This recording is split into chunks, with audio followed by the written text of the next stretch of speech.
Welcome to this SAP SD lecture. In this lecture, we are going to study the first unit of module 3, that is the condition techniques in pricing. And the first lesson related to this unit is introduction to pricing. That means within this first lesson of this unit, we are going to learn what exactly is pricing, how the pricing of a product is governed within an SAP system.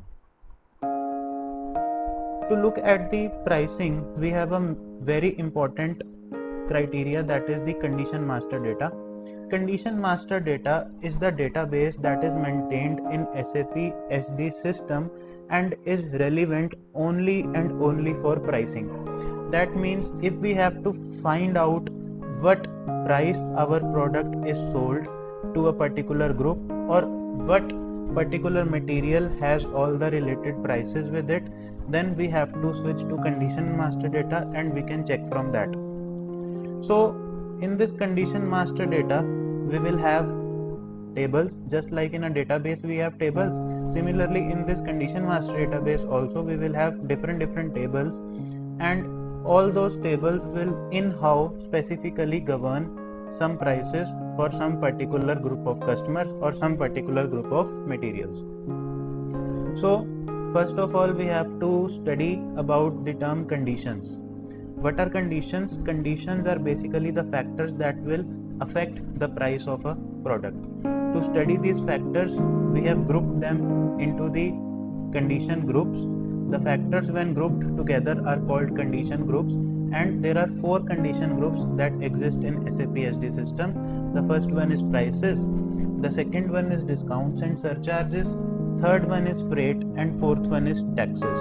So when we come to the first condition group, that is the prices, in the prices we carry out the research on price list, material price, customer specific price, and others. That means when we have to check for a price of a particular product, we can go to the price list in the SAP system and we can check the price of that product from that price list. Price lists are nothing but for a specific group of materials we create a price list. For example, material A has this price, material B has this price, so we record all those prices of all those materials in a list and we call it as price list. Or we can make a price list based on the customers. For example, retailer customers will be sold all those materials at one rate, and wholesaler customers will be sold all those materials at some different rate. So whenever the rates or prices of a products are recorded and a list is made, we call that list as price list. The next is material price. Material price means for manufacturing a particular product, for manufacturing a pencil, what all materials we have used and the prices of that materials we can get from material price. We can refer to a whole finished product also as material. That means one pencil is also one material, and all those sub materials that we have used to manufacture that pencil is also a material. Then we come to the customer specific. In the customer specific, for example, a retailer customer buys 10 pencils at a time, so we will sell that pencil to the retailer customer at ₹5 per piece, and a wholesaler customer will buy from us at least 1000 pencils at a time, so we will sell that pencil to the wholesaler customer at ₹3 per piece. So based on the customer we can group the prices. The next condition group is discounts and surcharges. In the discounts and surcharges, our discounts can be given to a particular set of customer. For example, some customer is coming again and again to our shop, so we have special discount for that regular customer. And for some material also we can have discounts. For example, if we want to sell off some material, we have to clear the stock from our warehouse, then we can use discounts on that particular material also. We can impose discounts on a particular price group. A price group is nothing but a price list. Price list and price group are one and the same thing. Whenever we group a certain materials and we enter the prices of that certain materials in a list, we call it as price group. मतलब एक price group के अंदर एक ही तरह के materials होंगे और उन मटेरियल से रिलेटेड जो प्राइसेस होंगे वो छोटी सी एक सबसेट जो बनेगा बड़ी प्राइस लिस्ट का, उसको हम बोलेंगे प्राइस ग्रुप। उस पर्टिकुलर प्राइस ग्रुप के ऊपर भी हम डिस्काउंट्स डाल सकते हैं। Then comes the material pricing group. For example in manufacturing a pencil, एक पेंसिल हमने बनाई सस्ती लकड़ी से, एक पेंसिल बनाई महंगी लकड़ी से, तो सस्ती लकड़ी से बनने वाली पेंसिल्स का हमने प्राइसिंग ग्रुप अलग बना दिया कि इसके अंदर ये वाली वुड यूज़ हुई, ये वाली लेड यूज़ हुई, इतने का पेंट चढ़ा इस पे, तो उसका फाइनल प्राइस निकल के आ गया ₹3। दूसरी का निकल के आया ₹5। सो मटेरियल के बेस पे जब हम प्राइसिंग लिस्ट तैयार कर रहे हैं तो उसको हमने बोला मटेरियल प्राइसिंग ग्रुप। इसी तरह कस्टमर्स के बेस पे जब हम प्राइसिंग तैयार करेंगे तो उसको हम बोलेंगे कस्टमर प्राइसिंग ग्रुप। कोई स्पेसिफिक कस्टमर्स को अगर हम रेगुलरली कोई मटेरियल बेच रहे हैं, वो कस्टमर हमारे लिए रेगुलर कस्टमर है, तो उसके लिए प्राइसिंग ग्रुप एक अलग बना दिया। कोई नया कस्टमर है, उसके लिए हमने प्राइसिंग ग्रुप एक अलग बना दिया। कोई ऐसा कस्टमर है जिससे हमें पेमेंट लेने में बहुत दिक्कत आती है, तो उसके लिए हमने थोड़ा हायर प्राइस करके प्राइसिंग ग्रुप अलग बना दिया। So based on customer and material we can create discounts in the SAP system, and we can also impose surcharges. Surcharges are nothing but a small amount of additional charge that we impose for a particular product. For example, I am selling one pencil to customer number 240 at a rate of ₹5 plus 0.01%. So that 0.01% is the surcharge that I am adding for that particular customer. So small additional amount that we can charge on a particular group is called surcharges, and the small amount that we can deduct for a customer or based on a material are called discounts. The next comes the freight. The freight in layman terms is all those costs that we have to incur while posting our goods to the customer. For example, I have a customer and I have to deliver the goods from my shop to that customer. So all those transportation costs that I will bear, the delivery charges, is called the freight. And when we come to the big companies, then what is the freight? Suppose we have to arrange a particular transportation group. We will call the transport, हम truck बुलाएंगे, truck के अंदर सामान load करेंगे, वो truck जाएगा railway station पे, सी port पे या एयरपोर्ट पे, वहाँ से शिप अरेंज होगी या प्लेन अरेंज होगा या फिर रेलवे स्टेशन पे हमारे लिए कोई स्पेशल रेल अरेंज होगी।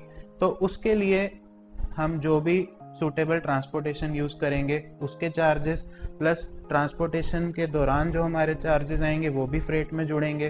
ट्रांसपोर्टेशन के बाद हमारे कस्टमर तक पहुंचने के लिए जो दोबारा कोई इंटरमीडिएट ट्रांसपोर्टेशन बीच में आएगा उसके चार्जेस, बीच में हमारे गुड्स को कुछ हो जाता है उसको बचाने के लिए जो हम इंश्योरेंस करवाएंगे इंश्योरेंस कंपनी के, उसके चार्जेस, ये सारे चार्जेस जो ट्रांसपोर्टेशन से रिलेटेड होंगे ये आएंगे हमारे फ्रेट के अंदर। इसी तरह लास्ट कंडीशन ग्रुप है हमारा टैक्सेस।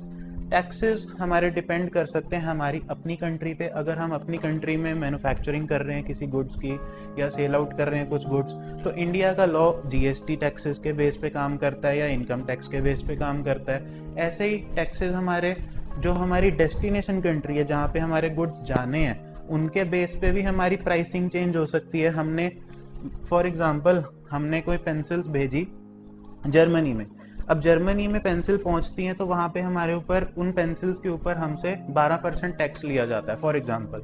तो उस 12% टैक्स को हम पहले ही उस पेंसिल के प्राइस में इंक्लूड कर लेंगे ताकि हमारा नुकसान ना हो। सो टैक्सेस के बेस पे भी हम प्राइसिंग डिफाइन कर सकते हैं। इसी तरह इंडिया से जब हमने मैन्युफैक्चर करी तो 18% जीएसटी पहले ही पेंसिल के प्राइस में ऐड कर लिया ताकि हमारा नुकसान ना हो। इसी तरह अगर हमारी डोमेस्टिक सेल है तो हम उसके बेस में अलग टैक्स कुछ ऐड ऑन कर सकते हैं या कुछ टैक्स डिडक्ट भी कर सकते हैं। एक्सपोर्ट सेल है, एक्सपोर्ट मतलब कंट्री के बाहर अगर कुछ जा रहा है तो उसके लिए हम अलग प्राइसिंग प्रोसीजर डिफाइन कर सकते हैं। तो बेसिकली हमने इस कंडीशंस के अंदर देखा क्या कि based on the prices, discount, surcharges, freight and taxes, when we combine all this condition groups together then we will come out with one final price of our product. वो final price किस पे depend करेगा? एक customer के ऊपर कि वो कैसा कस्टमर है, एक मटेरियल कौन सा है, तीसरा फ्रेट कैसा है, चौथा टैक्सेस कौन कौन से लगने हैं। So based on all this हमारी एक फाइनल प्राइस निकल के आएगी। एंड इसलिए कंडीशन मास्टर डेटा से हम ये सारा विजुअलाइज कर रहे हैं, तो इसलिए हम ये कह सकते हैं कि condition master data is relevant for pricing in SAP SD। अब इस लास्ट स्लाइड में एक हमारे पास टर्म आई थी इनको टर्म्स। इनको टर्म्स में बच्चों को काफ़ी डाउट रह जाता है, तो इनको टर्म्स को एक बार देख लेते हैं। What are Incoterms? Incoterms are International Commercial Terms made by International Chamber of Commerce. एक इंटरनेशनल चैम्बर ऑफ कॉमर्स है जो एक्सपोर्ट एंड इंपोर्ट के लिए डील करता है कंट्री बेसिस के लेवल पे। अब इनको टर्म्स के कुछ एग्जाम्पल क्या हैं? 4 हैं हमारे पास example. FOB that means free on board, दूसरा CFR कॉस्ट एंड फ्रेट, तीसरा CIF cost insurance and freight, चौथा FAS free alongside ship. FOB देखते हैं क्या होता है।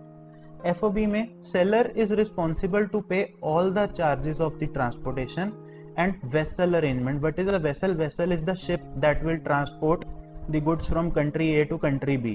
For example, if we are sending our goods through seaport, then we will use the vessel. For the ship, we use the term vessel, and seller is responsible to pay all those charges of transportation and vessel arrangement till the time goods reach the source port. Source port means हमारी country India है।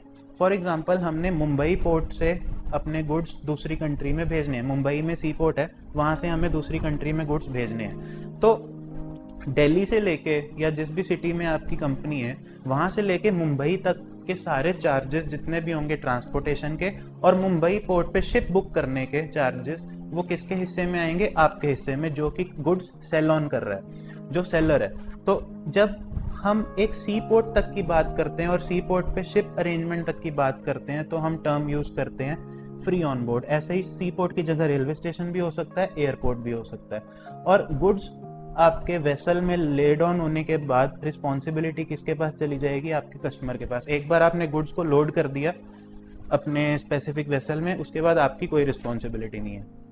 इसी तरह next term है CFR cost and freight. इसमें क्या होगा? Seller is responsible to पे all the charges of transportation and vessel arrangement. यहाँ तक तो FOB के साथ सब मैच हो रहा है। Till the time goods reach the destination port. For example मेरे को इंडिया से गुड्स भेजने हैं जर्मनी के पोर्ट तक, तो जर्मनी के पोर्ट तक का transportation charge, vessel arrangement charge सारा मेरा होगा, सेलर का। FOB में कहाँ तक का था? सोर्स पोर्ट तक का। CFR में कहाँ गया? डेस्टिनेशन पोर्ट तक का। ये डिफरेंस है FOB और CFR में। CIF में क्या होता है? सब कुछ CFR जैसा सेम है, सिर्फ एक टर्म और आ जाती है, इंश्योरेंस। आपके गुड्स को रास्ते में कुछ हो ना जाए, उससे बचाने के लिए आप किसी इंश्योरेंस कंपनी से इंश्योरेंस पॉलिसी ले लेते हो, ताकि अगर गुड्स आपके डैमेज हो जाए रास्ते में तो आप उसका क्लेम ले सको। तो वो इंश्योरेंस चार्जेस किसके होंगे? सेलर के।